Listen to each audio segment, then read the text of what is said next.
When people think of investing, they often think of stocks or bonds, paper assets. But there is another category, one that has existed since the earliest civilizations: commodities. These are real physical resources the world depends on every single day.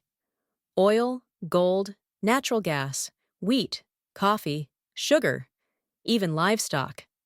A commodity represents something essential, something the global economy simply cannot function without, and because of that, they are powerful financial assets.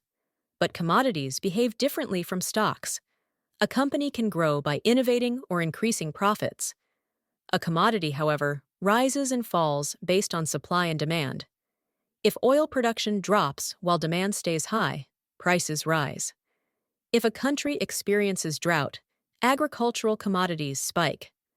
If investors fear inflation, gold becomes a safe haven.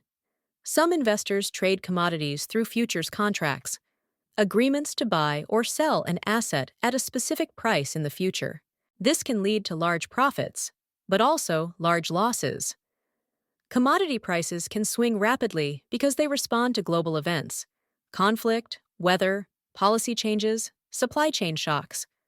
Others invest more cautiously through commodity ETFs, which allow exposure without having to trade futures directly.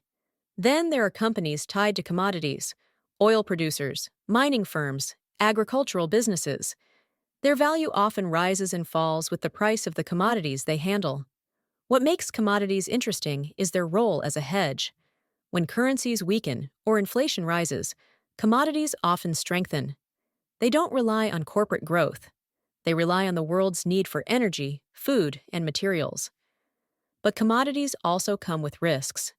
They can be unpredictable. They require understanding global trends. And unlike stocks, they don't generate income on their own.